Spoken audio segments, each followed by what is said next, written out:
안녕하세요. 오늘도 사연살롱을 찾아주셔서 감사합니다. 혹시 가장 믿었던 사람이 낯선 얼굴로 변하는 순간을 본 적 있으신가요? 처음엔 작은 소름이었지만 그 끝은 제 인생을 송두리째 변화시켜 놓았어요. 돌이켜보면 거짓말이라는 게 참 사소한 데서 드러나는 법인데 왜 그 크고 작은 위험 신호들을 애써 무시해왔는지 모르겠어요. 어쩌면 믿음보다는 믿고 싶은 마음이 더 커서였던 것 같아요. 인생을 통틀어 가장 사랑했고 함께하고 싶다는 생각을 한 사람은 저와 결혼이라는 문턱을 넘었던 이 남자뿐이었으니까요. 남편과 만나게 된 건 제가 운영하고 있던 꽃집을 한참 플라워 카페로 확장하려고 준비를 하고 있을 때였어요. 부모님의 건물 1층에서 꽃집을 하고 있었는데 옆 가게가 이전을 하면서 비게 되어 그 공간을 확장하여 카페를 하면 좋겠다는 생각이 들었거든요.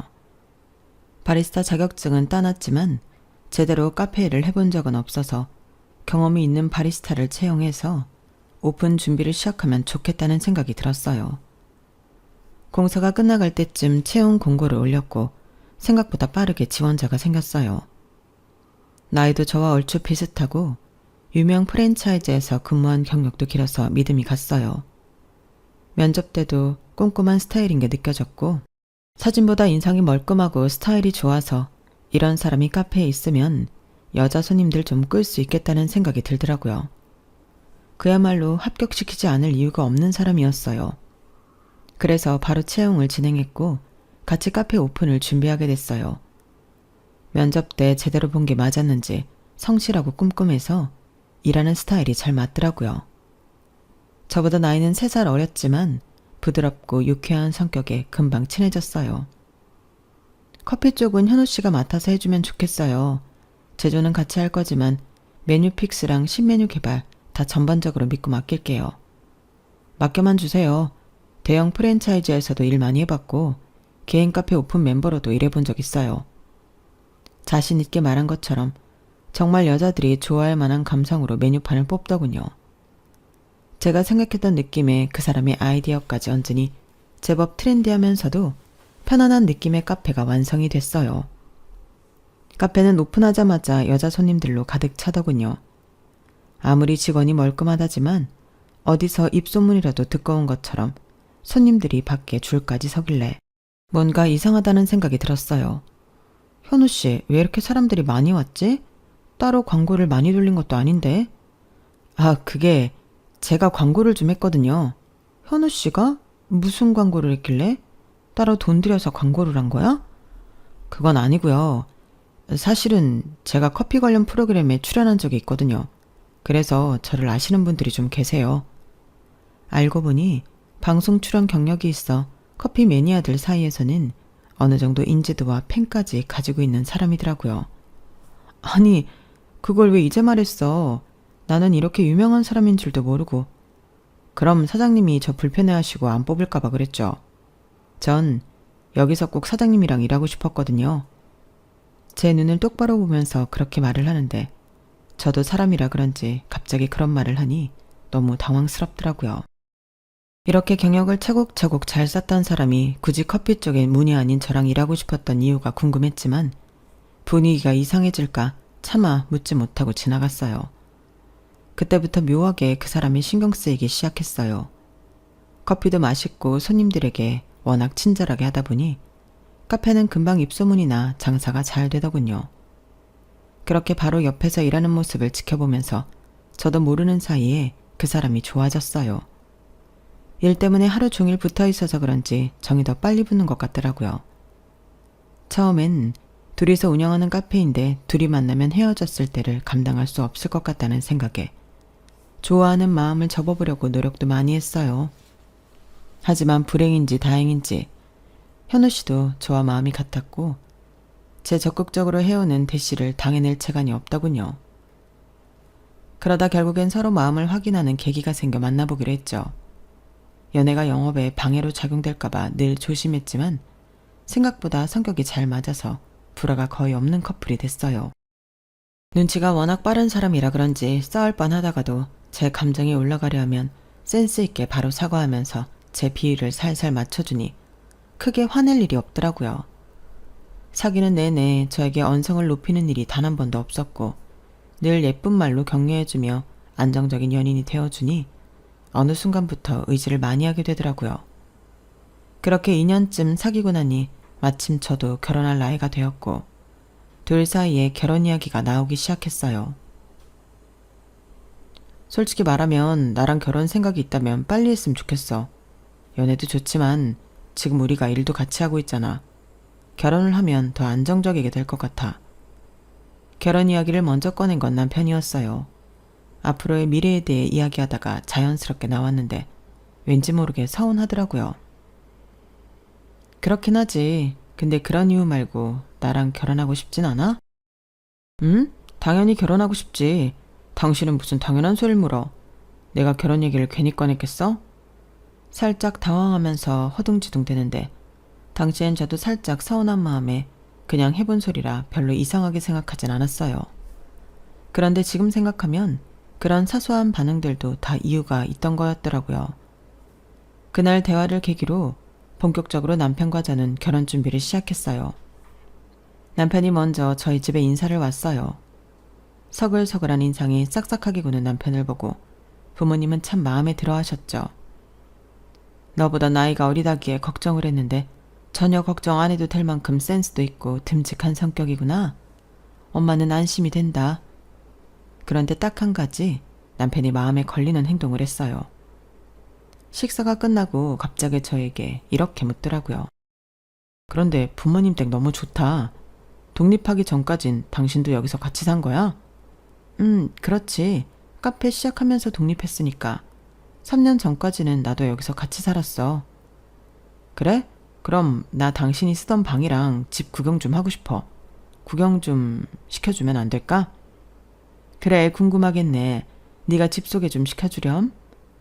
부모님께서 선뜻 다녀오라는 듯 손짓하셔서 얼떨결에 남편을 데리고 친정집 구경을 시켜주게 됐어요. 뭔가 기분이 묘해서 좀 소극적으로 방들을 보여주고 있었는데 남편이 적극적으로 방에 들어가 하나하나 샅샅이 뜯어보더라고요. 와, 이게 당신이 쓰던 방이야? 진짜 넓다. 방 한 칸이 뭐가 이렇게 넓어? 집도 넓다고 생각하긴 했는데 방이 크니까 확 체감이 되네. 너무 좋았겠다. 부모님이 큰 방을 주셔서 덕분에 친정에 살 때도 편하게 잘 지냈지. 당신 방이 이 정도면 안방은 어느 정도일지 궁금한데? 어디야? 이쪽 같던데? 아무리 그래도 부모님 방은 보여드리기 좀 그런 것 같아서 주춤하는데 남편이 대충 어디인지 알 것 같다는 표정으로 성큼성큼 걸어서 안방 문을 확 열어 제끼더라고요. 순간 너무 당황해서 얼어있는데 남편이 방 안에 휙 들어가 버려서 황급히 따라 들어갔어요. 와, 여기가 장인 장모님 방이구나. 우리도 이런 집에서 살면 좋을 텐데. 드레스룸도 있고 화장 공간도 따로 있네. 화장실도 있고. 여긴 부모님 방이니까 얼른 나와. 허락도 못 받았는데. 허락? 아까 받았잖아. 집 구경하라고. 안방은 좀 다르잖아. 그래? 안방은 집 아닌가? 안 될 건 또 뭐야? 안방이 제일 좋은 방인데 안방을 봐야 그 집을 전체적으로 보는 거지. 저랑은 아예 사고방식 자체가 다르니 어디서부터 뭐라고 해야 할지 모르겠더군요. 부모님께서도 집 구경을 하라고 하긴 했지만 막상 사야 될 사람이 너무 스스럼없게 안방문을 벌컥 열고 들어가 버리니 내색은 안 했지만 많이 당혹스러우신 눈치였어요. 그래서인지 헤어지기 전 남편이 잠깐 화장실 가느라 자리를 비웠을 때 제게 슬쩍 물어보더군요. 너는 아직 인사를 안 갔다고 했지? 네, 다다음 주쯤 인사드리러 가요. 그래, 상대방 집에 가보는 것도 중요하지. 왜요, 엄마? 뭔가 마음에 걸리세요? 아니야. 다 좋았는데 안방을 저렇게 들어가는 걸 보니 조금 가정교육이 부족한 환경에서 자랐을 수도 있나 싶어서. 그래도 네 말대로 사람은 착하고 성실해 보이는구나. 그거 하나만 보고 판단할 수는 없으니까 그 집 분위기를 같이 보면 좋을 것 같아서 물었어. 걱정 마세요. 평소에도 부모님 이야기는 많이 했는데 그렇게 이상한 분들은 아닐 거예요. 남편에게 연애하면서 들었던 시댁의 분위기는 서로 한 번도 싸워본 적 없는 집이었어요. 많이 투닥대도 금방 화해하고 다시 화목한 저희 집과는 다르게 성인이 되어서는 한 번도 싸워본 적 없지만 그만큼 친하지 않다는 게 남편의 입장이었죠. 그래도 가족 내 불화가 없었다는 걸 보면 시부모님과 큰 갈등이 생길 일은 별로 없겠구나 싶었어요. 그렇게 시간이 흘러 시댁에 가는 날이 다가왔어요. 집이 생각보다 너무 깨끗하고 인테리어도 잘 되어 있어서 깜짝 놀랐다는 게 시댁의 첫 인상이었죠. 와, 어머님, 아버님, 집이 너무 예뻐요. 감각이 엄청 좋으신 것 같아요. 그래. 이 사람이 인테리어에 관심이 많아서 공을 좀 들여놨지. 예쁘다니 다행이네. 시부모님 되실 분들은 온화해 보이셨지만 말수가 극도로 적으셨어요. 많이 어색한 모양이신지 저 몰래 서로 팔을 툭툭 밀며 말 좀 해보라는 제스처를 하실 정도였어요. 어쩔 수 없이 제가 나서서 이야기를 주도하게 됐어요. 아무래도 친밀해지려면 이런저런 것들을 많이 알면 좋으니 이것저것 질문을 하게 되더라고요. 이 사람 어릴 때는 어땠어요? 어렸을 때 얘기 물어보면 그냥 평범했다고만 하고 이야기를 하도 안 해줘서 늘 궁금했거든요. 어릴 때? 사실 현우는 어릴 때 특별할 건 정말 없었는데 그냥 순하고 얌전했지. 그랬지. 말도 잘 듣고 속 썩이는 일 같은 건 없었어. 성실했고. 그래요? 정말 당신 말이 맞네. 뭔가 재미있는 이야기가 있을 줄 알았는데 반항도 한번 안 했어요? 현우는 사춘기도 없었어. 키우기 편했지. 그랬구나. 두 분도 한 번도 싸운 적 없으셨다고 들었어요. 저희도 앞으로 부부 생활 하게 되면 어머님, 아버님처럼 안 싸우고 싶은데 어떻게 하면 그럴 수 있을까요? 그렇게 물으니 갑자기 두 분께서 시선을 주고받으며 당황하시는 눈치더라고요. 그 반응에 처음에는 제가 좀 무례한 걸 여쭤봤나 싶은 생각이 들더라고요. 괜한 질문을 한 것 같아 이 분위기를 어떻게 바꿔야 하나 고민하고 있는데 두 분께서 겨우 입을 여시더라고요. 그냥 서로 비슷한 성향이라서 안 싸운 거라. 둘이 성향이 잘 맞는 거면 별로 안 싸울 거야. 그 대답을 듣는데 순간 이런 대답을 하는데 그렇게 오래 걸리고 당황스러울 일인가 싶은 생각이 살짝 스쳤어요. 그래도 사람마다 느끼는 게 다르긴 하니 그럴 수 있다 싶었죠.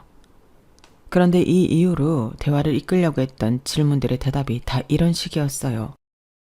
뭔가 구체적으로 일화를 들은 건 없고 두루뭉술하게 겉에서만 빙빙 도는 듯한 느낌이었죠. 제가 어렸을 때 말을 안 들었던 이야기를 저를 키우면서 감동받았던 이야기, 부부 생활에 대한 진지한 조언까지 해주셨던 저희 부모님과는 사뭇 다르더라고요. 가족마다 분위기가 다르기도 하고 남편 말대로라면 싸운 적도 없는 만큼 친밀하지도 않은 집이라고 생각하니 그렇게 이상할 건 아닌가 하고 넘어갔죠. 상견례 때도 저희 부모님 눈도 잘 못 마주치고 긴장을 너무 많이 하셔서 저희 부모님께서 챙겨드릴 정도였어요. 긴장이 되는 건 저희도 마찬가지인데 사돈께서 너무 떠시니 저희도 덩달아 더 긴장이 되는 것 같습니다. 맞아요. 조금 편하게 계셔도 됩니다. 저희가 뭐 서로 면접 보러 나온 것도 아니고 아이들이 서로 좋다 해서 만나 뵙는 건데요. 우리 현우가 이렇게 좋은 집안에 장가간다고 생각하니 기쁘기도 하고 긴장이 되는 건 어쩔 수가 없네요. 우리 현우 잘 부탁드립니다. 걱정 마세요. 안 그래도 우리 이서방이 어찌나 싹싹한지 안 예뻐하고 싶어도 그럴 수가 없다니까요. 아드님 정말 잘 키우셨어요. 친정 부모님께서는 시부모님 긴장을 풀어드리기 위해 최선을 다하셨어요. 하지만 그런 노력이 무색하게도 시부모님은 워낙 말수도 적었고 남편을 칭찬해도 어색한 듯 웃기만 하셨어요. 오죽하면 상견례가 끝나고 부모님께서 저를 잠깐 붙잡고 몰래 귀에 속삭이실 정도였어요. 이서방이 부침성이 좋아서 부모님들도 그러실 줄 알았는데 전혀 딴판이네. 뭘 물어봐도 뭐 하나 속 시원하게 대답해주는 일이 없고 네가 인사드리러 갔을 때도 그랬니? 낯을 좀 많이 가리신다고 하더라고요. 남편도 어릴 때 그랬는데 크면서 많이 고쳤다고 하더라고요. 그래 뭐 우리야 상견례 때 보고 결혼식 때나 보면 그만이지만 늘 저러시면 네가 조금 힘겨울 수도 있겠다. 이서방이 중간에서 역할을 잘해줘야겠네. 그런 부분이라면 걱정 마세요. 결혼하고 시댁이랑 소통은 남편 쪽이 완전히 책임지기로 했어요.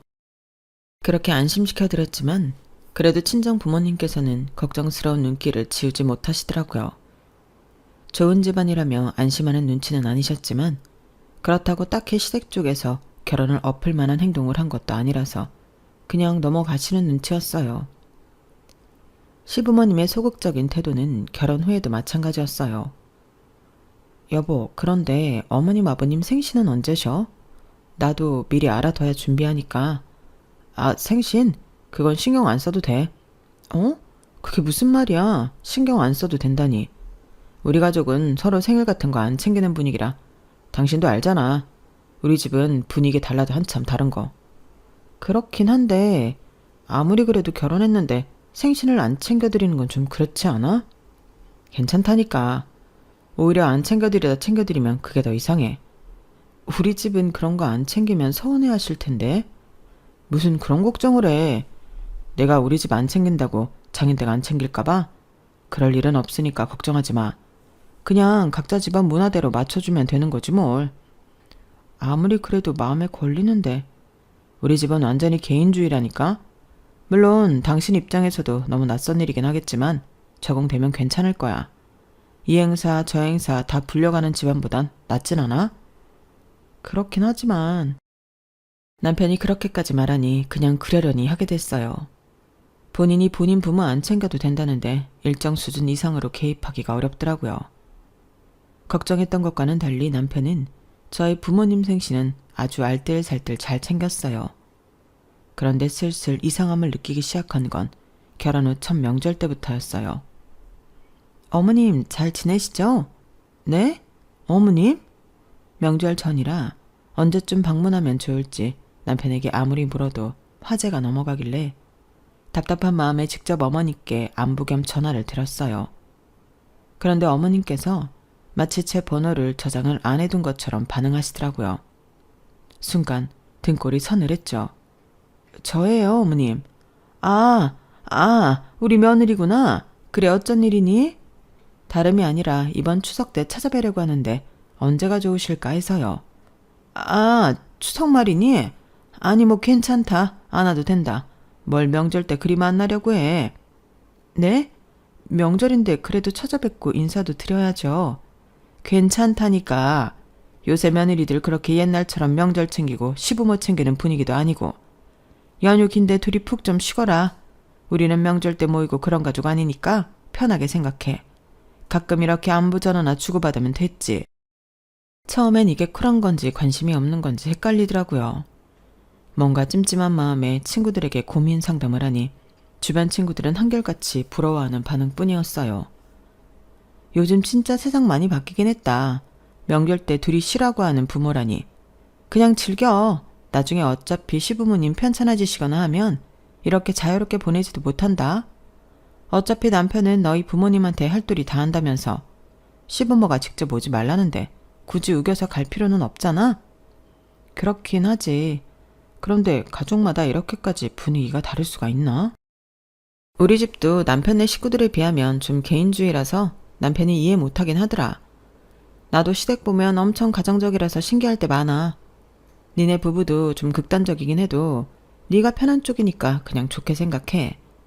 자주 봐서 사사건건 부딪히는 것보단 무소식이 희소식이다 하는 쪽이 낫지. 친구들의 부러움 담긴 조언에 이것 또한 마음 한켠에는 걸리지만 그러려니 지나갈 수 있었어요. 이것도 처음 몇 번이나 마음에 걸렸지 결혼 2년째 되던 해부터는 나름대로 적응이 되더라고요. 시댁을 안 가고 남편과 친정하고만 교류하니 그냥 연애할 때랑 거의 비슷한 느낌이었어요. 남편과 함께 일어나서 함께 출근한다는 점 빼고는요.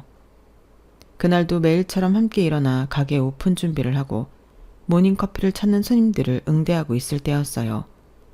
한쪽에서 커피를 열심히 만들고 있던 남편을 본 건물 2층 키즈카페 사장님이 갑자기 남편을 보고는 반가운 눈을 하더라고요. 아우, 애 아빠 여기서 일하는구나. 몰랐네. 진작에 말을 하지. 네? 그게 무슨 말씀이신지. 이? 왜 모른 척을 해? 요즘 안 보인다 했더니 왜 지훈이 안 데리고 와? 같이 놀던 애들이 엄청 찾는데? 여기서 일하면 애 맡겨놓고 일하기 딱이겠구만. 그게 제 아들이 아니라서요. 아무튼 사람 잘못 본 것 같습니다. 지금은 바쁘니까 나중에 이야기하시죠. 그래, 고생해요. 그 이야기를 듣는데 등에서 식은땀이 나더라고요. 주문이고 나발이고 너무 황당하고 손이 떨려서 남편에게 갖다 줬어요. 저게 지금 무슨 소리야? 아니 진짜 저 사장님 참 사람 오해하기 좋게 말씀하시네.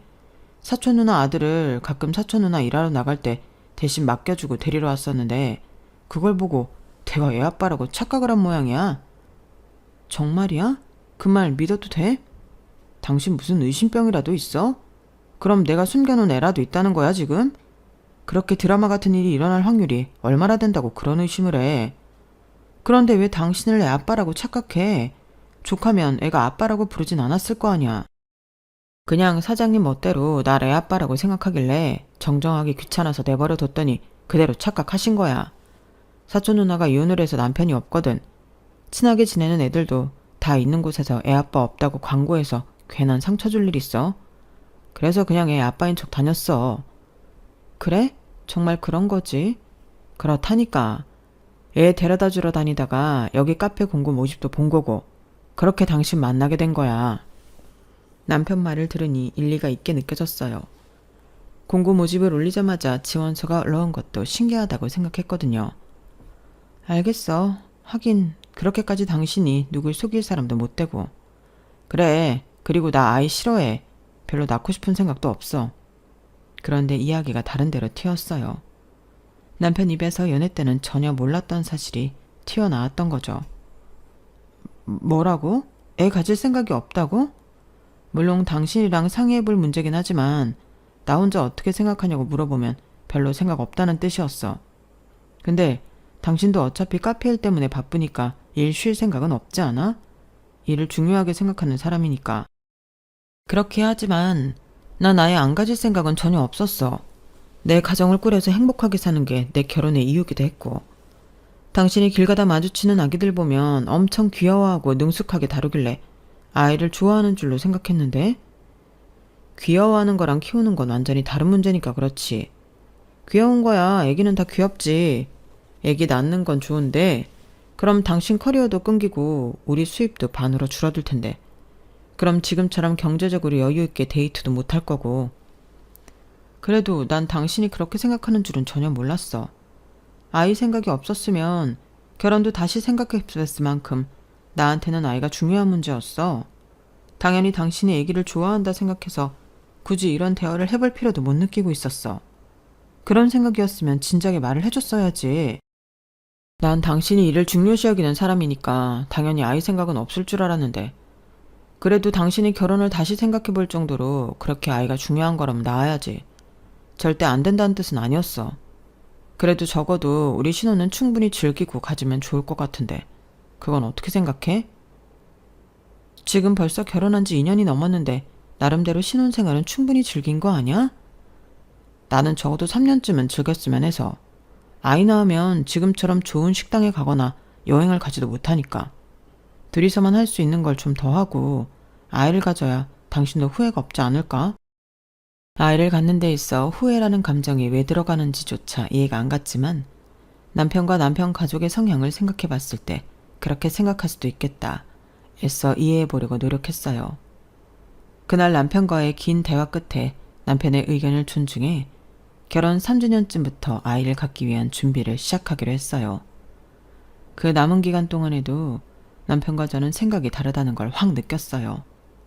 앞으로 태어날 아이를 위해 최대한 돈을 모아놔야겠다는 생각을 했던 저와는 달리 남편은 아이가 태어나면 못한다는 이유로 값비싼 오마카세, 호캉스, 해외여행 듯 온갖 호화로운 소비를 틈만 나면 하려고 하더군요. 이제는 조금 덜 쓰고 모으자. 아이 태어나면 전부 돈인데 아이 이름으로 적금도 모아둬야 하고. 그건 아이 태어나고 해도 되잖아. 꼭 지금 해야 해? 어차피 그동안 모으던 돈도 있는데 굳이 아이 적금을 더 해? 남편과 이런 쪽으로 부딪힐 때마다 불만스러웠지만 그래도 아이가 태어나면 다 맞춰주겠다고 말하니 더 이상 제 뜻을 주장하기가 어렵더라고요. 어차피 3주년까지 몇 개월 안 남았으니 그냥 좀 더 기다려보는 게 마음이 편하겠다는 생각이 들었죠. 그러던 어느 날이었어요. 남편이 자꾸 제가 자고 있을 때 침실을 나가는 것 같은 기분이 들더라고요. 일이 한참 바쁠 때라 퇴근하고 집에 오면 기절하면서 자는 게 일상이 되었을 때였어요. 그래서 남편이 밤마다 자다 말고 침실 밖으로 나간다는 걸 눈치채는 게 좀 늦었죠. 처음엔 우연인 줄 알았지만 몇 번 반복되고 나니 수상한 기분이 들더라고요. 그래서 남편이 눈치채지 못하게 따라 나가 몰래 통화 내용을 엿들었어요. 이번 달까진 보내줄게. 조금만 기다려. 왜 이렇게 성질이 급해? 남편은 뭔가 숨기려는 듯 조용하게 통화를 하고 있더라고요. 남편이 전화를 끊는 것 같아 방에 다시 들어가려다 마주쳐버렸어요. 그래서 내친 김에 물어봤죠. 깼어? 이 시간에 누구랑 통화해? 뭘 보내준다는 거야? 당신 누구한테 돈 빌렸어? 아니, 그 반대야. 예전에 같이 카페 사업하던 친구가 빚이 많아서 돈 좀 빌려달라는데 여유 있을 때 빌려주겠다니까 마음이 급한지 자꾸 보채잖아. 그런 일이 있는데 왜 나한테 말을 안 해? 친구들이랑 돈거래 안 하기로 약속했잖아. 그렇긴 한데 워낙 친했던 놈이라 내가 힘들어할 때 많이 위로도 해줬던 애라 외면하기 힘들어서 얘한테만 돈 빌려주고 다시는 친구들이랑 돈거래 안 할게. 그렇게 큰 액수도 아니고 딱 500이면 된대. 알겠어. 우리도 이제 아이 가질 건데 더 힘들지. 그럼 꼭 갚으라고 해. 그렇게 사건은 일단락되었지만 뭔가 남편이 숨기고 있다는 느낌이 지워지질 않더라고요. 그러다 결혼 기념 3주년이 되기 2주 전 남편이 그러더라고요. 여보, 우리 3주년에는 가게 알바생한테 맡기고 여행 좀 다녀오자. 비행기 표랑 호텔, 여행 계획은 내가 전부 짜놨어. 당신을 위해서. 정말? 그렇게까지 안 해도 되는데. 이제 진짜 마지막이잖아. 뭐 여행 가서 아기 생기면 허니문 베이비 같은 느낌도 나고 더 좋지 않나? 남편이 저를 위해 준비했다며 제주도 여행 계획을 쭉 말해주더군요. 짚라인부터 스쿠버 다이빙, 서핑에 우도 카야까지 완전 액티비티로 가득한 체험이었어요. 이런 거야말로 아기가 지면 임산부모로 절대 할 수 없는 것들이잖아. 생각해보니 우리가 이런 액티비티한 데이트는 많이 안 해봤더라고. 이번 기회에 해보면 좋을 것 같아서. 솔직히 액티비티를 즐기는 편은 아니라 여행 계획을 보기만 해도 지치는 기분이 들었지만 늘 남편이 하자는 걸 반쯤은 거절 않더라. 이번만큼은 남편 말을 따르기로 했어요. 그렇게 도착한 제주도 여행은 막상 첫날은 힘들긴 해도 재밌더라고요. 첫날은 짚라인을 탔는데 꽤 짜릿하더라고요. 나 액티비티가 꽤 잘 맞나? 나쁘지 않네. 그치? 이럴 때 많이 해야 한다니까. 저녁에는 숙소 근처에서 싱싱한 해산물과 술을 한잔하다가 취해서 바다를 걷는데 남편이 자꾸만 바다 쪽으로 저를 끌고 가더라고요. 여보 위험해. 우리 술 마셨잖아. 아이 그래도 이럴 때 아니면 밤바다를 언제 당신이랑 걷겠어? 술 마시니까 더 기분 좋지 않아? 파도 소리도 너무 좋고. 그래도 위험하다니까. 밤바다라서 더 위험한 거야. 바다는 낮에 다시 오자. 어? 남편이 자꾸만 위험하게 저를 바다로 끄니 오히려 술이 확 깨더라고요.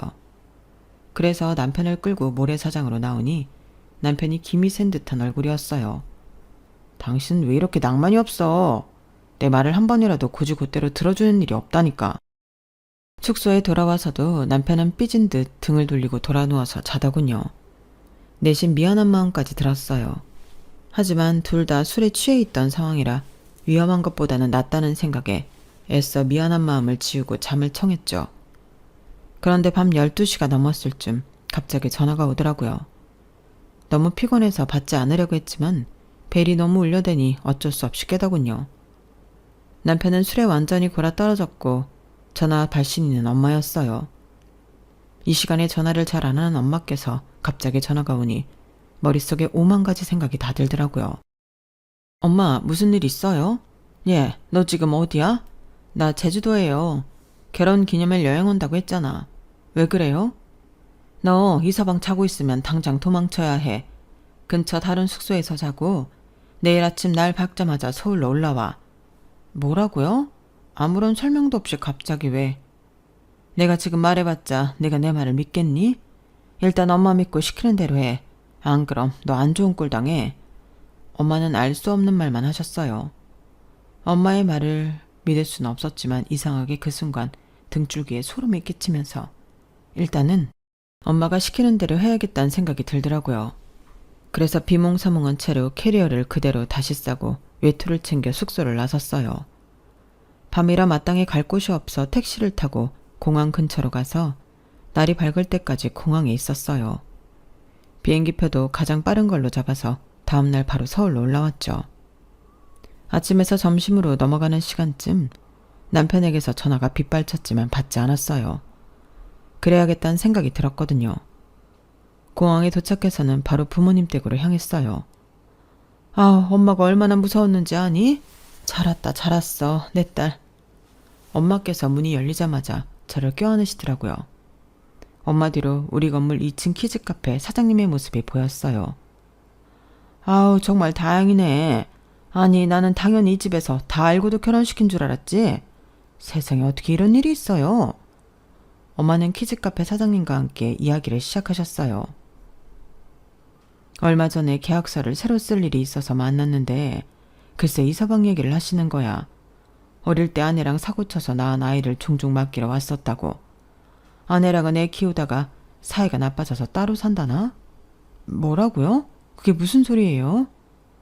왜 지난번에 카페 갔을 때도 그 얘기 했잖아요. 애는 요즘 왜 안 데리고 오냐고. 그랬더니 갑자기 자기가 애 아빠 아니라는 둥 잡아떼니까 이상하대. 어른들은 몰라도 애들은 거짓말 안 치거든. 근데 왜 그런 거짓말을 치나 싶었지. 그런데 언젠가부터 소문에 부잣집에 새장가를 갔다기에 어떻게 간 건가 싶었는데 그게 우리 건물주 따님이랑 결혼한 거였다니 세상에. 혹시나 싶어서 내가 알고 있는지 떠봤는데 내가 전혀 모르고 있으니까 알려주시더라. 세상에 이분 아니었음 우린 까맣게 모르고 살 뻔했지 뭐니. 그제서야 남편의 그 수상했던 모든 행동들이 이해가 가더라고요. 아이를 낳기 싫다며 아이만 봐도 경기를 일으키던 모습하며 밤에 몰래 통화한 건 아마도 애엄마지 싶었어요. 하지만 그것만으로는 도저히 이 현실을 받아들이기가 힘들더라고요. 그런데 결정적인 건 사위분이랑 친하게 지냈던 애아빠 말로는 부잣집에 새장가 간 이유가 애 때문이라고 하더라고. 빚도 너무 많고 애한테 물려줄 재산도 하나 없고 그래서 부잣집으로 간댔나? 그 집은 무슨 죄가 있어서 없던 빚을 갚고 바깥 애한테 재산까지 물려줘야 하나 했지. 내가 이 얘기 듣고 하도 기가 막혀서 이서방 뒷조사 좀 했다. 그런데 정말 그 말이 다 맞더라. 애 엄마도 찾아서 이미 이야기 나눴고 너한테 어떻게 이야기해야 하나 싶었는데 니네 휴가 간 기간 동안 카페에 들렀더니 알바생이 나한테 이걸 주지 뭐니? 엄마가 건네주신 건 제 앞으로 온 서류봉투였어요. 처음엔 별 생각 없었는데 어젯밤에 갑자기 문득 이게 뭔가 궁금하지 뭐니. 뜯어봤더니 세상에 네 이름으로 된 고액 생명보험 서류더라.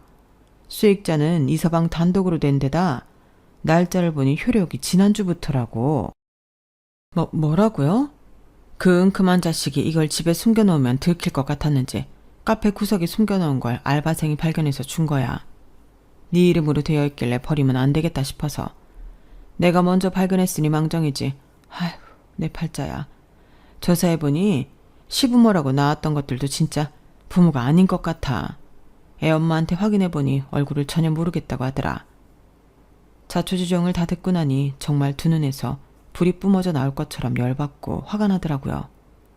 우선 집에 가자마자 집 비밀번호를 바꿔버렸고 짐을 싸서 친정에 왔어요. 그리고 남편에게 보험 사기, 살인 미수, 혼인 빙자 사기로 남편을 형사소송 걸었죠. 다행히 그동안 엄마가 모아놓은 증거가 많아 재판에서는 유리하다고 하더군요. 그리고 별도로 가정법원에 혼인 취소 소송도 제기했어요. 남편이 사실혼 관계와 아이라는 엄청난 사실을 숨기고 결혼한 점을 입증하면 혼인 취소가 인정될 가능성이 크다고 하더라고요. 그래서 애엄마와 딜을 했죠. 솔직히 제 입장에선 당신이 남편이랑 처음부터 이 일을 짜고 친 건지 알 길이 없네요. 그런데 그게 아니라면 적극적으로 협조하시죠. 당신까지 공범으로 잡혀가면 아이는 누가 키우겠어요. 애 생각도 하셔야죠. 아이를 들먹이며 협박 아닌 협박을 하자 처음엔 몇 번 버티던 애 엄마도 결국엔 두 손 두 발 다 들더군요. 알겠어요. 증거를 다 넘길 테니까 나한테까지 소송을 제기하지 말아요. 애랑 조용히 살 테니까. 애 엄마는 통화 녹취와 주고받은 문자를 넘겨줬고 이걸 증거로 제출하자 남편은 빼도 박도 못하게 됐죠. 시간은 좀 걸렸지만 남편은 유죄가 확정되었고 위자료의 손해배상 청구도 받아들여져 빚더미에 앉게 됐어요. 여보, 진짜 이건 아니잖아. 우리 참 사이 좋았었는데 이렇게까지 할 필요는 없잖아. 당신 아직도 정신 못 차렸구나. 당신이 하려던 짓은 살인이야. 그건 그냥 충동적으로 했단 말이고 실행에 옮길 생각은 전혀 없었다니까. 차라리 애랑 애엄마를 버리고 당신이랑 행복하게 살 생각이었다고. 이제 와서 그런 말을 믿으라고? 내가 아직도 그렇게 호구로 보이니? 남편은 업계에서 아름아름 얼굴이 알려졌던 탓에 이 재판이 알려지면서 아는 사람들 사이에서는 소문이 빠르게 번져나갔어요. 카페 사장들이 모여있는 커뮤니티에도 글을 올려 쐐기를 박았고 사람들 사이에서 이미지는 돌이킬 수 없을 정도로 무너졌죠. 나중에 소문을 듣자 하니 애 엄마도 이건 아니다 싶었는지 지혜랑 같이 지방으로 내려가 연락이 끊겨버렸다고 해요. 한때 누구보다도 사랑했던 사람이 그렇게 무너져 내리는 모습을 보는 게 썩 유쾌한 일은 아니더군요. 하지만 그렇게 믿었던 사람이 저를 한낱 돈으로밖에 안 보고 소름 끼치게 이용하려고 했다는 점은 아직까지도 믿기지도 용서할 수도 없는 일이에요. 제 사랑이 거래였고 결혼이 함정이었다는 생각을 하니 모든 일이 종결되고 나서도 자다가도 벌떡 일어나는 일이 잦았어요. 한동안은 자다가 엄마 전화 벨소리가 울리는 듯한 악몽에 시달려 잠도 잘 못 잤지만 혼인 취소 판결까지 내려져 모든 게 법적으로도 없던 일이 된 지금은 마음이 정말 후련하답니다. 처음엔 믿음이 곧 사랑이라고 생각했어요. 하지만 믿음이 배신으로 무너지는 순간 제 안의 두려움과 분노를 처음으로 마주했죠. 나는 그동안 왜 그런 작은 불안들을 이렇게까지 눈감아 왔을까 하는 자책도 정말 많이 했어요. 하지만 시간이 지나니 깨닫게 되더군요. 그건 제 잘못이 아니라 누군가의 욕심과 거짓 때문이었다는 걸요. 그리고 나는 피해자가 아니라 끝까지 내 삶을 지켜낸 사람이었다는 걸요. 앞으로는 더 이상 누군가에게 제 삶을 의지 않고 스스로의 힘으로 살아가려고 해요. 아직 그때 다친 마음의 상처가 다 아물지는 않았지만 언젠가는 같은 상처로 힘들어하는 누군가에게 당신 잘못이 아니다. 당신은 이겨낼 수 있는 강한 사람이다. 라고 말해줄 수 있는 사람이 되고 싶습니다. 제 사연은 여기까지입니다. 들어주셔서 감사하고요. 오늘 더할 나위 없이 행복하세요. 여러분, 사연 댓글에 응원과 현명한 조언 부탁드려요. 좋아요와 구독은 저에게 큰 힘이 됩니다. 오늘도 좋은 일 가득하세요.